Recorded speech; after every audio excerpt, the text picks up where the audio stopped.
예전에 부교역자 시절에 그 담임 목사님이셨던 옥하는 목사님이 젊은 저희들에게 들려주셨던 여러 말씀들 중에서 지금도 그 뇌리에 깊이 박혀 한 번씩 떠올려지는 그런 말씀들이 있습니다. 예를 들면은 그 목사님께서 그 신학생 시절에 이제 어느 교회에 교육준사로 부임을 하셨나 봅니다. 얼마나 거기에 열정을 다 쏟으셨던지 엄청 부흥이 일어났다고 제가 들었습니다. 그 몇십 명 모이던 그 아이들이 몇백 명으로 늘어나고, 그러니까 막 젊은 사역자 입장에서 신이 나가지고 거기에 막 다 올인을 하셨는데요. 문제가 뭐냐? 그 신학 공부하는 학생인데 너무 사역에 매진을 하다 보니 그 목사님 하시는 말씀이, 그때 그 몇 학년 몇 학기 한 학기를 온전히 신학 공부하는 일을 내가 소홀히 했다. 근데 그 다음 말씀이 너무 충격이었습니다. 그 몇 학년 몇 학기가 한 학기 공부를 조금 소홀히 했더니 지금까지도 아무리 이랬어도 그것이 회복이 잘 안 되더라. 그게 참 제게는 충격적인 말씀이었거든요. 지금도 되뇌어집니다. 오늘 이 순간 이 시기에 해야 되는 일들을 놓치면 이거는 그 팔로우 하기가 그만큼 어렵다는 그 메시지로 들려지다 보니까 늘 일상에서 최선을 다하는 것이 얼마나 중요한가를 저는 목사님의 음성이 들리는 것처럼 제게 교훈이 될 때가 있습니다. 또 그런가 하면 또 이런 말씀도 기억이 나는데요. 이제 은퇴를 얼마 남지 않은 그 기간에 목사님이 그냥 독백처럼 툭 던지신 말씀으로 기억을 합니다. 무슨 말씀을 하시는가 하니까, 이제 내가 목회가 뭔지 조금 알 것 말 듯한데 이제 목회가 뭔지를 좀 알 것 같으니까 내 시기가 끝나버렸다. 은퇴할 때가 되었다. 이게 제게 왜 충격이 되는가 하면 여러분 모두도 다 인정하시겠지만 옥하는 목사님은 적어도 제가 만난 이후로 제가 아는 바로는 곁눈질하면서 세월을 낭비한 적이 한 번도 없는 분이에요.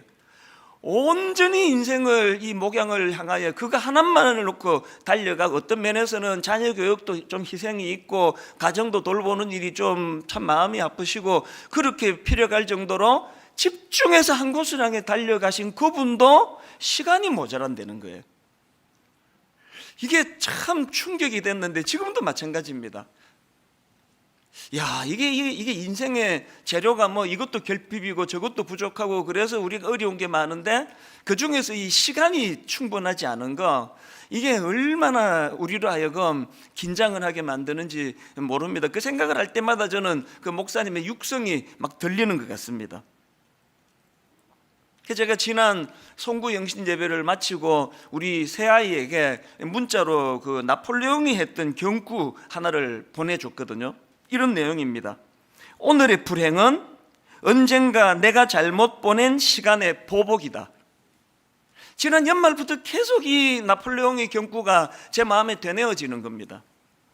오늘의 불행은 언젠가 내가 잘못 보낸 시간의 보복이다. 지나간 건 할 수 없고 오늘 내가 이 시간을 잘못 사용하면 더 나이가 든 어느 시점에서 그것이 나를 복수한다.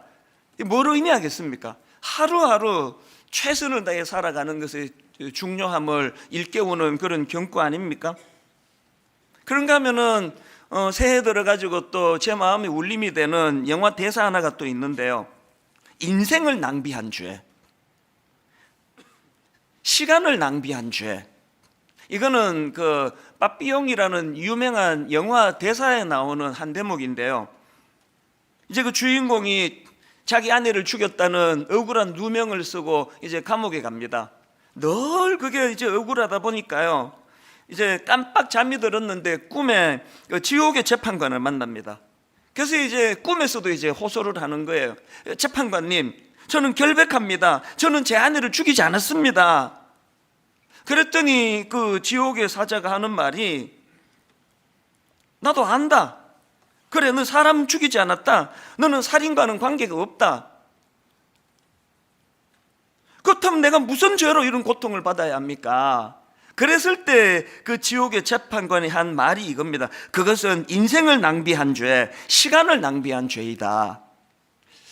원래 들어와가지고 이 짧은 대사가 자꾸 내 마음에 되뇌어지는 겁니다. 시간을 낭비한 죄. 이런 것들이 자꾸 이제 제 마음에 되뇌이다 보니까 오늘 본문 에베소서 5장 16절 말씀도 자꾸 묵상을 하게 되는 겁니다. 세월을 아끼라 때가 악하니라.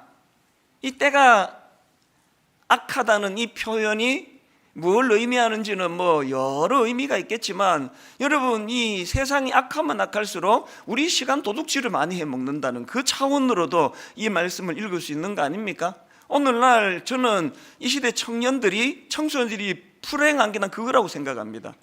시대를 잘못 만나가지고 괜히 이거 무슨 스마트폰이니 이거 별 필요도 없는 이런 걸 만든 이후에 이 청소년 길을 보내다 보니 시간 도둑질을 얼마나 많이 당합니까? 뭐 정신을 차릴 수가 없습니다. 그건 어른들도 마찬가지예요.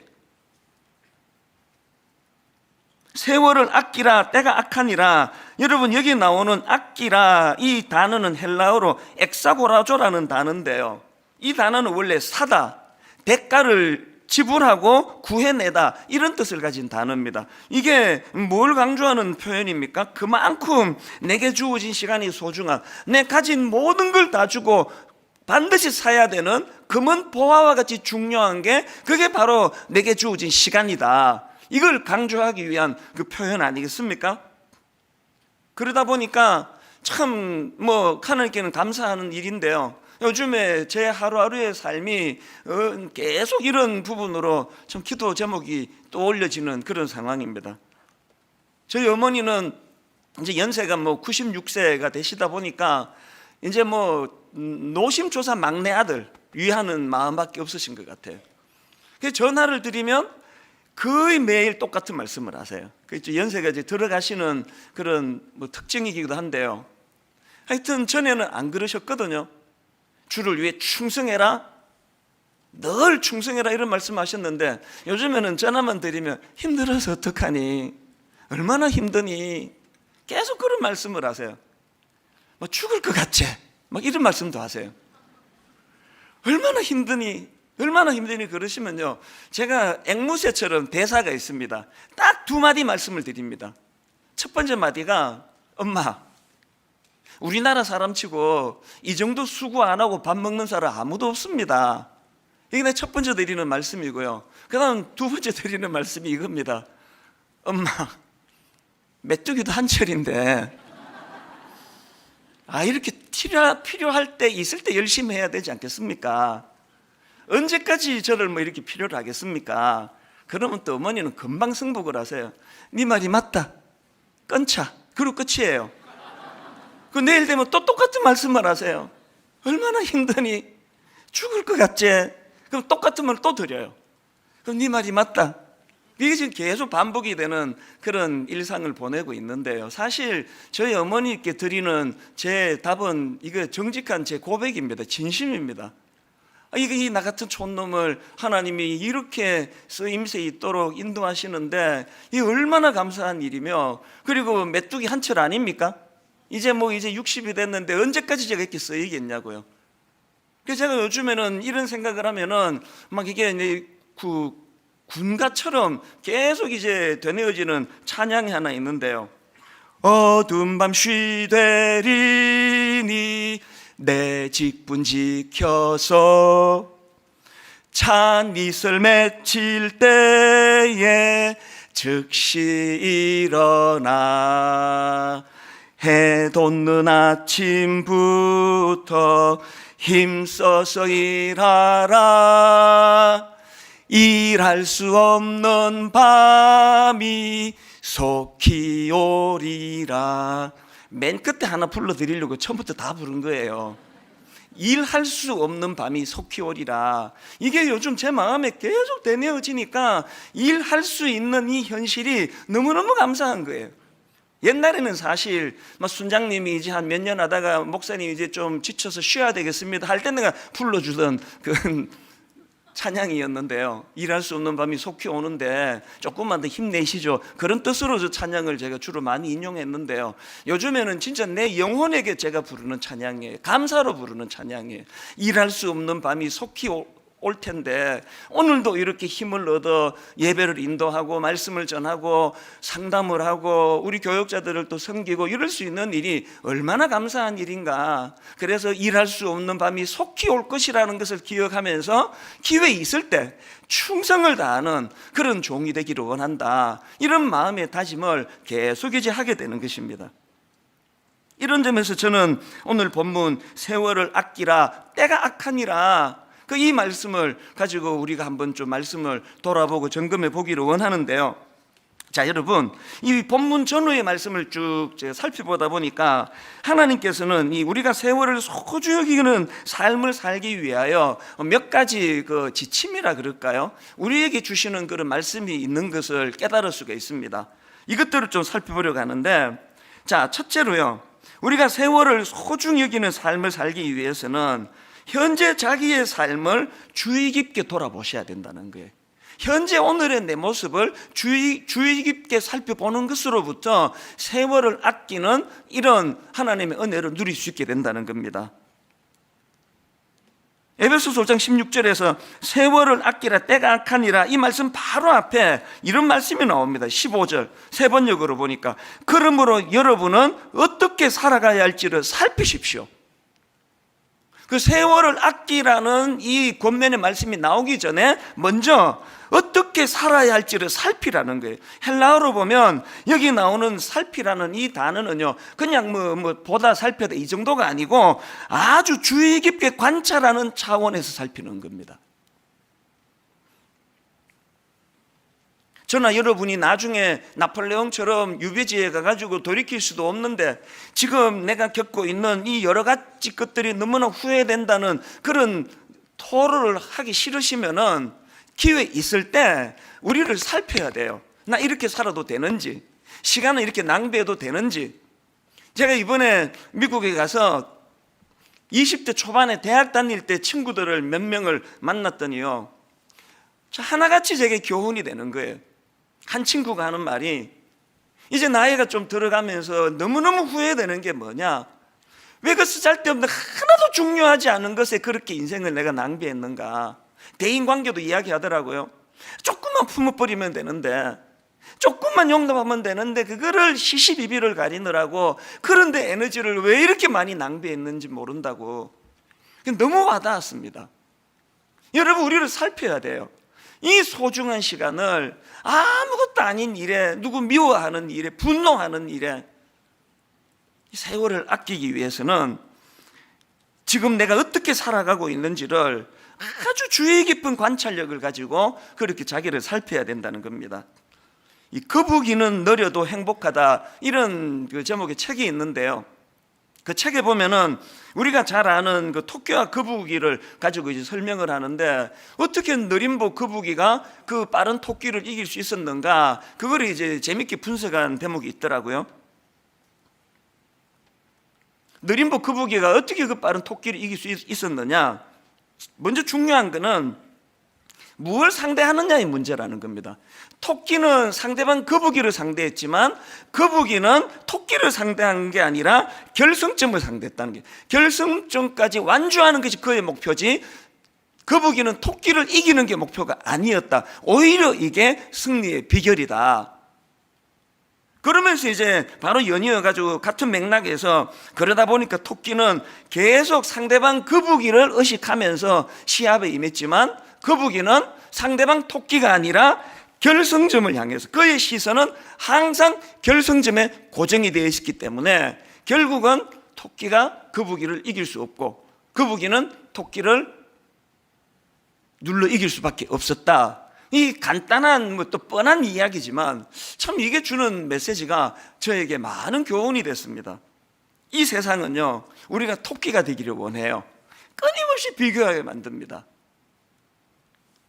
하나님께서는 우리는 상대방을 초점을 두고 사는 인생이 아니라 각자에게 맡겨주신 하나님의 완주 지점, 결승점을 향해서 달려가라. 그래서 저는 요즘에 또 쭝얼쭝얼거리는 찬양이 있는데요, 다른 사람 어찌든지 나 주님의 군사 되어, 그 다른 사람 어찌든지 계속 비판하고 계속 지적하고, 너는 왜 안 하는데? 그런데 시간을 허비하지 않는 거예요. 다른 사람은 어찌하든지 그건 그분과 하나님과의 관계고, 다른 사람은 어찌든지 나는 상관하지 않고 나는 주님의 군사가 되어 앞을 향해 달려가겠다. 이게 여기에 나오는 거북이의 모습이라는 겁니다. 그러다가 보니까 토끼는 늘 상대방을 의식하다 보니까 좀 빠르다 싶으면은 우월감에 빠져가지고 잠깐 그 경기 중에 얼마나 그거 무리한 짓이에요. 낮잠 막 자버리고. 그러다가 또 이제 시합에 지면은 또 그런 부류의 사람들은 내가 저런 것도 못 이겼다고 막 열등감에 빠져가지고 우울하고, 그게 인생이거든요. 하나님은 우리가 토끼가 아니라 거북이가 되기를 원한다는 겁니다. 그래서 묵묵하게 자기의 걸음으로 그렇게 목표를 향하여 한 걸음 한 걸음 가다가 보면은 어느덧 그 느림부 거북이 같은 우리 인생도 토끼 이상으로 그렇게 인생의 기쁨을 맛볼 수 있게 된다. 근데 그 책을 읽으면서 참 그렇게 도전을 받았던 기억이 있습니다. 그러고 보니까 예수 그리스도를 믿는다는 것은 토끼가 되라는 세상에서 거북이로 살아가는 것 같아요. 그 대표적인 케이스가 바로 사도 바울 아닙니까? 그는 예수 그리스도를 만난 이후로 빌립보 3장 12절 내가 이미 얻었담도 아니요 온전히 이루었담도 아니라, 내가 이미 얻었담도 아니요 온전히 이루었담도 아니라 오직 내가 그리스도 예수께 잡힌 바 된 그것을 잡으려고 달려가노라. 예수 믿는 사랑하는 성도 여러분 이렇게 살고 계세요? 무엇으로 에너지를 이렇게 낭비하고 계십니까?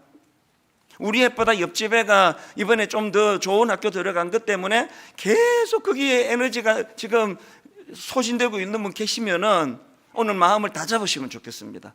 하나님, 우리 아이의 상대는 옆집 아이가 아니라 우리 아이의 상대는 결승점입니다. 우리 아이가 속도가 얼마나 느린지 얼마나 빠른지 거기에 내가 관여하지 않고, 저는 우리 아이가 목표를 향하여 달릴 수 있는 그런 자녀가 되도록 하나님께 기도하며 하나님을 의지하기 원합니다. 이게 오늘 본문에서 우리가 얻어야 되는 메시지라는 것입니다. 그런가 하면 두 번째로, 여러분, 우리가 이 세월을 소중히 여기는 삶을 살기 위해서는요, 이 주의 뜻이 내 삶의 기준이 되고 있는지를 늘 돌아보셔야 합니다. 주의 뜻이 삶의 기준이 되지 않는데 열심히 사는 삶, 이게 가장 허무한 인생입니다. 16절과 17절을 연속으로 한번 보시겠습니까? 우리 화면에도 나오니까요, 우리 합심해서 이거 한번 같이 한번 읽어보십니다. 16절 17절 시작. 세월을 아끼라 때가 악하니라.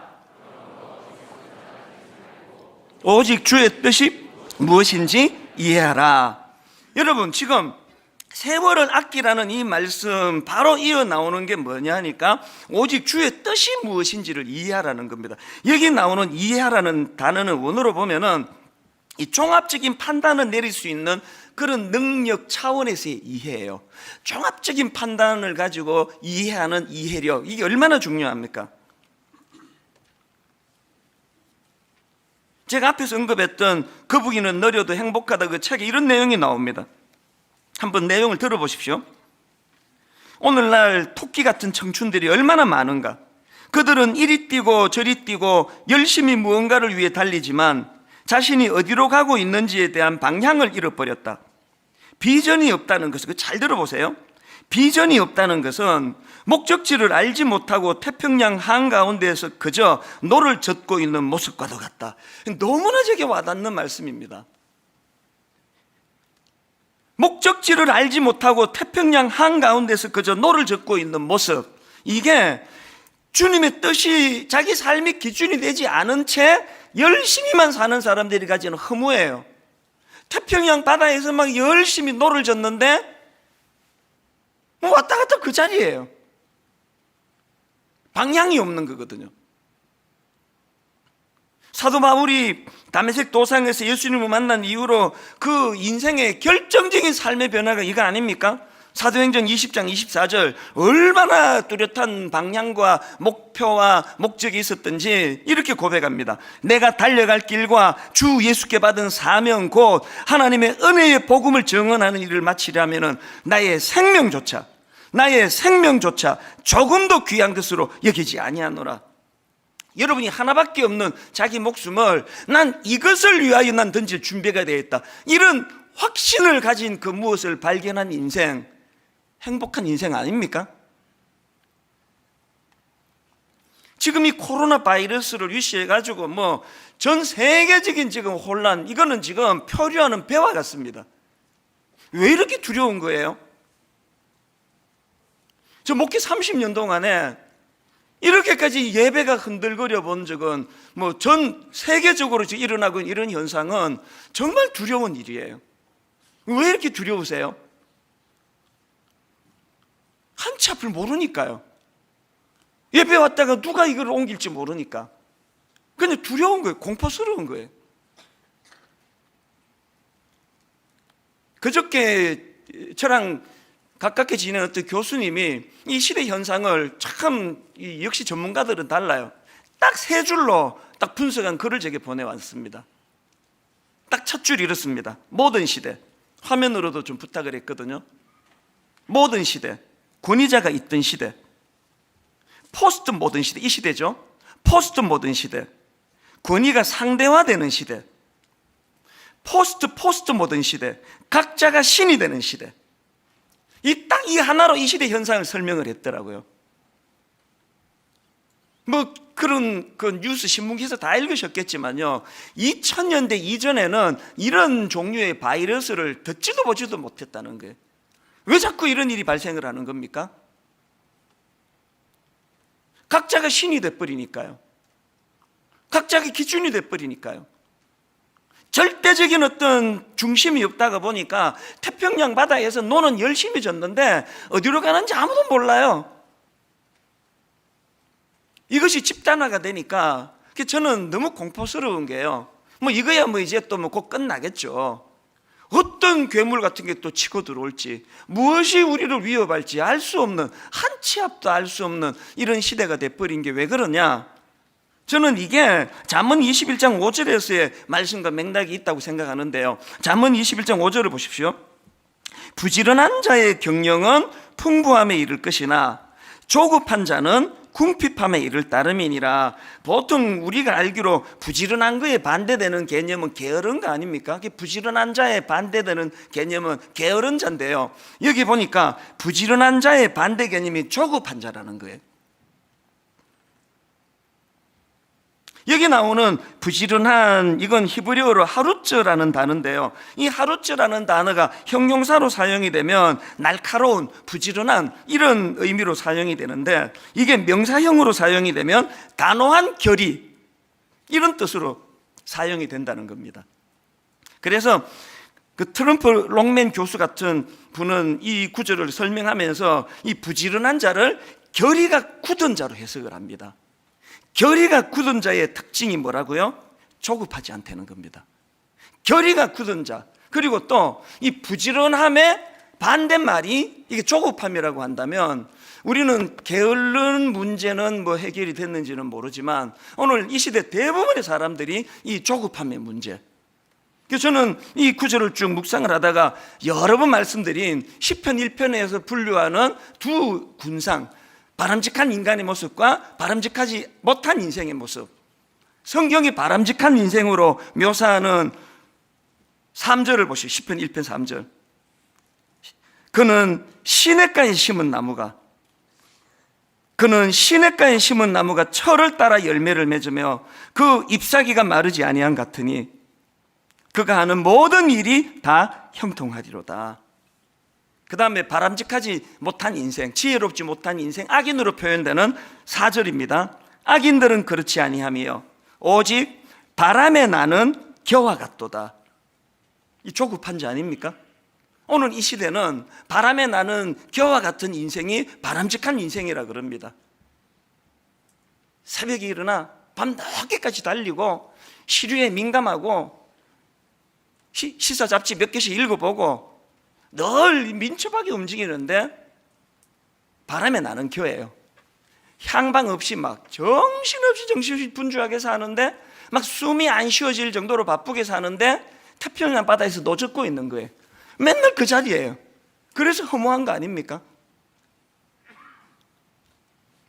그렇기 때문에 우리는 세월을 아끼는 삶을 살기 위해서는 내가 얼마나 부지런히 살고 있느냐 이것도 점검해야 되지만 뭘 점검하셔야 됩니까? 주의 뜻이 내 삶의 기준이 되고 있는가? 다른 말로 내게는 뚜렷한 삶의 기준이 있는가? 나는 비록 느리지만 거북이와 같이 목표 지점이 뭔지를 정확하게 파악하고 있는가? 그 목표 지점을 향하여 발걸음을 내딛고 있는가? 빠른 것만이 능사가 아니잖아요. 그런가 하면은 마지막 세 번째로 이 세월을 아끼는 삶을 위해서는 성령님에 의해 충만하게 되어야 된다는 사실을 늘 우리가 되돌아보셔야 되는 겁니다.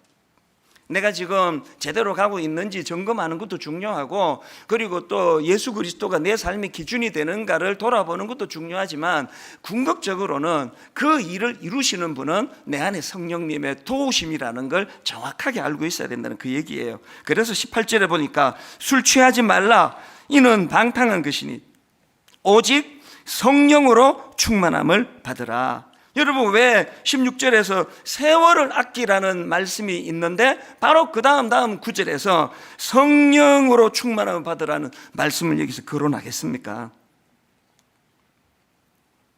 우리 모든 삶의 영역에 성령으로 충만함이라는 것이 절대 필수 조건이지만, 이 세월을 아끼는 문제에도 성령님의 인도하심이 필요하다는 겁니다. 그리고 여러분 다 아시지만 이 성령 충만을 설명하면서 바로 앞에 술 취하지 마라, 술 취하지 마라. 경험해 보신 분은 다 아시겠지만 이 술에 취하면은 평소에 자기가 갖고 있던 판단력, 분별력, 자제 다 잃어버리는 거 아닙니까? 그래가지고 그렇게 평소에 점잖던 어떤 교수님이 술자리에서 그만 실수를 하는 바람에 교직에서 그렇게 강제로 떠나는 그런 일이 일어나고, 정치가들에게도 그런 일이 일어나고, 그 모든 것들이 술의 영향력 아래 놓여있기 때문에, 이런 점에서 저는 한국 초대교회에 내 머리 숙여 내 고맙게 생각합니다. 술 마시지 마라. 우리는 적어도 그런 실수할 일은 없거든요. 왜 성령으로 충만하라는 이 말씀을 술에 취하는 것으로 비교해서 설명을 하는지 아시겠죠? 이거 영향력의 문제라는 겁니다.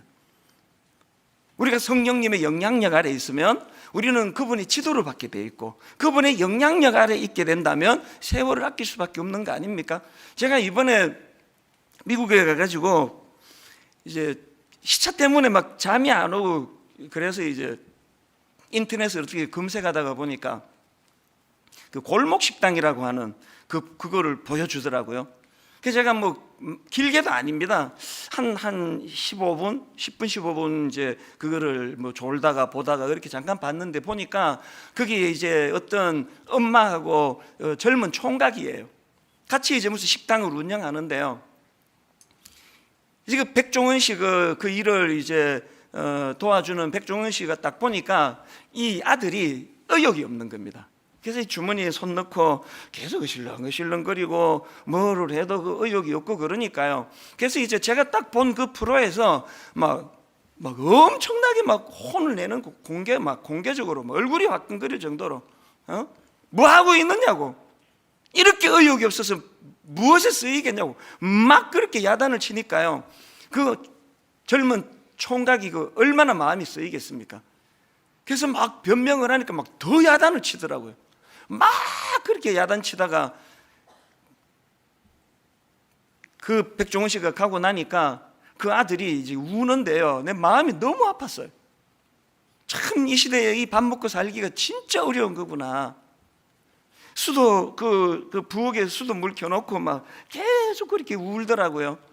그 하나밖에 없는 아들이 그렇게 꾸지람 듣고 우니까 엄마 마음이 어떻겠습니까? 엄마가 등 두드려주고 어떡하니 그렇게 달래는 그 대목이 저한테 참 마음이 찡했는데요. 근데 그 아들이 울면서 왜 그렇게 우느냐 그러니까 하는 말이, 이게 또 마음이 아파요. 자기가 전에는 인생에 어떤 의욕도 있었고 계획도 있고 그랬는데 내가 어쩌다 이런 거 다 잃어버리게 된지 모르겠다고, 어쩌다가 내가 이러고 있나, 그래서 그렇게 운다고 그런 요지의 이야기를 하더라고요. 근데 맨 마지막에 그 아들이 한마디 하는 말이 속이 후련하다는 겁니다. 그 꾸지람 듣고 정신이 번쩍 든다고. 거기까지 보고 제가 지난주에 한국으로 돌아와가지고 막 찾아가지고 봤어요. 그다음 어떻게 됐는가. 대반전이 일어났습니다.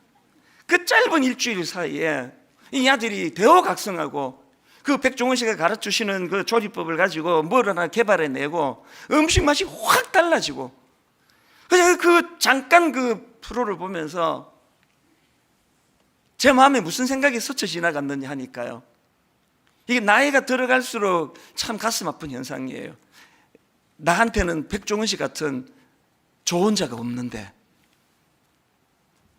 오카노 목사님 돌아가실 때 제일 슬펐던 게 그거예요. 목사님 계실 때는요, 딱 화요일에 전화가 오세요. 월요일 하루 쉬게 내버려 두시고 화요일 오후에 전화가 오세요. 네 설교 잘 듣고 있다. 그 한마디에 모든 게 다 들어있는 거예요. 네 설교 잘 듣고 있다. 늘 긴장하고 늘 조심하고 한 번씩 찾아뵈면은 이렇게 지적을 해주시고 그랬는데, 오카노 목사님 돌아가시고 제가 나이가 60살이 되고 이러다가 보니까 저에게는 그렇게 지적해 줄 백종원 씨 같은, 오카노 목사님 같은 분이 안 계세요. 그래서 제가 이 프로를 보고 며칠 시간이 지나고 마음에 불쑥 든 생각이 뭐냐 하니까, 그래서 내가 의지해야 되는 건 성령님. 저를 누가 따끔하게 지적해 주시고 목회 어떻게 그렇게 하느냐고 혼을 내주시던 담임 목사님이 계시지 않기 때문에 저에게는 성령으로 충만하기 원합니다. 성령님 저를 지도해 주시고 깨우쳐 주시고 가르쳐 주시고 때로는 책망하시고. 여러분, 저는요, 내 인생의 마지막에 나폴레옹처럼 유배지에서 오늘의 불행은 언젠가 내가 잘못 보낸 시간의 보복이다, 이런 무기력한 소리 하면서 인생을 끝내고 싶지 않습니다. 누가 그러고 싶겠냐고요. 기회가 없는데, 유배지인데. 오늘 하나님께 우리에게 다시 기회를 주시기 때문에 저도 힘을 낼 것이고요, 오늘 말씀 듣는 모든 성도님들도 같이 힘을 내시기를 원합니다. 성령님을 의지하여 더욱 성령으로 충만하여 그분이 저를 견인해 주셔서 의욕을 잃어버린 그 TV 프로에 나오는 그 젊은 청년처럼 그 따끔한 지적 앞에 다시 한번 힘을 얻어 달려가는 그런 성령님의 인도하심으로 인해 삶의 의욕이 회복이 되고 잘못된 방향이 되찾아지는 그런 믿음의 성도님들 되시기를 바랍니다. 내 삶에 그 지표 같은 말씀이 하나 있는데요, 요한복음 19장 30절입니다. 예수께서 신 포도주를 받으신 후에 이르시되 다 이루었다 하시고 머리를 숙이니 영혼이 떠나가시니라. 예수님은요, 이 마지막 이 한마디를 선포하시기 위하여 모든 걸 견뎌내시고 결국은 다 이루었다.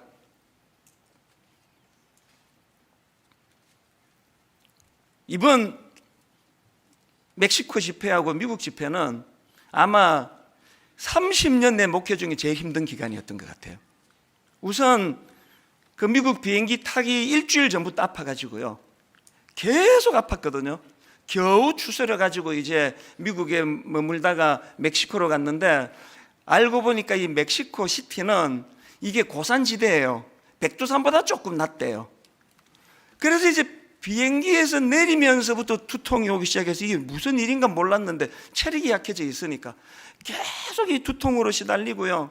그러다가 또 좀 있다가 또 설사가 막 계속 그치지를 않아가지고 정말 힘들었습니다. 그런데 너무너무 신기하게도요, 계속 머리 아프다가 저녁 집회가 되면은 잠깐 괜찮고, 설교 끝나고 오면 또 머리 아프고, 설사도 또, 근데 좀 지저분한 얘기를 했는데 자세히 말씀 못 드리는데요, 마지막 축도 직전까지 이게 지금 아슬아슬한 이런 과정을 계속 거치면서도 그 멕시코 시티 집회가 너무나 하나님 은혜로 손색 없이 잘 치루어졌거든요.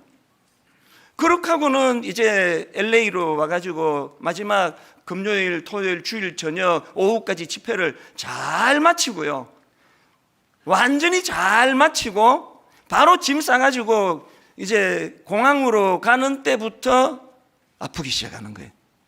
기침이 나고 지금까지 아파요. 저 지금도 아프거든요. LA 공항에서 두 번 하니까 주변 사람 다 떠났습니다. 어제 이런 기도가 나오더라고요. 하나님, 내 인생이 이렇게 되기를 원합니다. 얼마나 안락한 2주간의 여행을 잘 보냈느냐를 기뻐하는 것이 아니라 맡겨진 이 사명을 차질 없이 잘 보낸 것을 기뻐하는 인생이 되기를 원합니다. 저는 오늘도 기도해요. 지금도 몸이 컨디션이 안 좋거든요. 아버지, 오후까지만 견디게 해주시고 저녁부터는 아파도 괜찮습니다. 어떻습니까? 약 먹으면 되죠. 사명을 따라 사는 인생, 세월을 아끼고 사명을 따라, 그렇게 우리가 인생이 다 끝나는 마지막 시점에서 참 주님이 하셨던 그 한마디 말씀처럼 다 이루었다, 거북이처럼 나는 누가 뭐라 그래도 목표를 향하여 뚜벅뚜벅 걸어가는 인생이었노라고. 그래서 나폴레옹 제로 유배지에서 오늘의 불행은 언젠간 내가 잘못 보낸 시간의 보복이다, 이런 소리 하면서 인생을 끝내지 아니하는 그런 믿음의 형제 자매님 되시기를 주님 이름으로 축원합니다. 그 일을 성령님이 도와주실 줄로 믿습니다. 우리 이 확신을 가지고 이 찬양 같이 부르시면 어떨까요? 내일 일은 난 몰라요, 하루하루 살아요, 불행이나 요행함도 내 뜻대로 못해요, 험한 이 길 가고 가도 끝천없고 고네요, 주님 예수 팔레미사 내 손 잡아주소서. 우리 가사를 생각하시면서 말씀을 기억하시면서 내일은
어떤 일이 날지는 알지 못합니다. 이 고난이 언제 끝날지 모릅니다. 이런 찬양이 쭉 피력되다가 맨 마지막 결론이 주신 소명 이루소서예요. 다시 말씀드리지만 이번에 멕시코 시티 가가지고 내 대접을 얼마나 잘 받았는지, 미국 가서 얼마나 내가 이번에 잘 지냈는지 이거 하러 간 거 아니거든요. 말씀을 전하러, 사역하러 갔기 때문에 중간에 설사를 만나도 고산병으로 두통이 막 끊이지 않고 머리가 아파도 집회를 잘 치르고 난 이후로 주는 그 기쁨, 그 안도감, 이게 인생이에요. 여러분, 우리가 얼마나 이 한 몸 편하게 잘 살았느냐 문제가 아니라 주신 소명 이루소서. 하나님, 남아있는 우리 생이 참 아프지 않고 너무 경제적으로 어렵지 않고 그저 편안하게 살아서 행복한 것이 아니라 하나님 주신 소명 이루소서. 우리 2절 찬양 다시 한번 부를 동안에 마음에 그런 결의가 있으면 좋겠습니다. 할 일 많은 이 시대에 하나님 아버지 주신 소명 이루기 원합니다. 좁은 이 길, 진리의 길, 좁은 이 길 진리의 길 주님 가신 그 옛길 한번 여러분 선포하십시오. 힘이 들고 어려워도 찬송하며 갑니다. 우리 힘으로 할 수 없습니다. 성령이여 그 음성을 항상 들려주소서. 내 마음은 정했어요. 변치 않게 하소서. 내일 일은 난 몰라요. 장래 일도 몰라요. 아버지여 아버지여 주신 소명 이루소서. 오 주님 채우소서.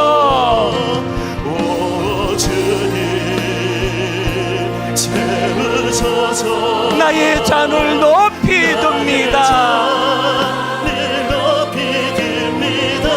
하늘 양식 내게 채워주소서. 내게 채워주소서. 넘치도록 채워주소서. 우리 다시 한번 선포합니다. 오 주님 채우소서.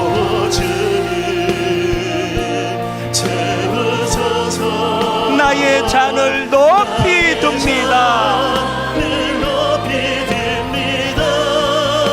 하늘 양식 내게 채워주소서. 넘치도록 채워주소서. 우리 다 자리에서 일어나셔서 우물가의 여인처럼 난 구했네.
오 주님 채우소서.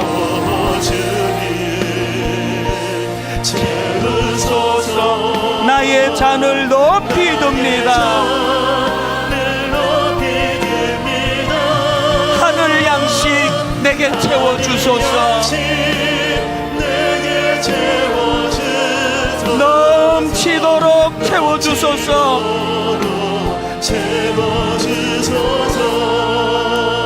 우리 합심에서 기도할 때 하나님, 우리 인생의 마지막 날 회환과 후회와 어떻게 인생을 이렇게 살았냐고 하는 그런 돌이킬 수 없는 후회로 끝내지 않을 수 있도록 우리 주님처럼 십자가상에서 다 이루었노라고, 맡겨진 역할을 잘 감당할 수 있게 되었노라고, 편하게 사는 것이 행복한 삶이 아니라 주신 소명 감당하는 삶 되기를 원합니다. 오늘 말씀 기억하시면서 통성으로 기도하시고 온 세계적으로 혼란을 겪고 있는 아버지 이 시대를 불쌍히 여겨주시기 원합니다. 함께 통성으로 같이 기도하시겠습니다. 살아계신 하나님 아버지, 하나님의 은혜를 이 시간 간절히 사모하며 구합니다.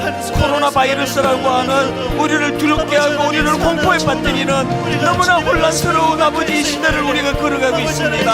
하나님 아버지, 하나님 없는 인생, 하나님 없는 이 시대, 그저 제 멋대로 하나님 자리에 올라가 오늘 이런 재앙과 같은 일들이 끊임없이 일어나고 있는 현실입니다.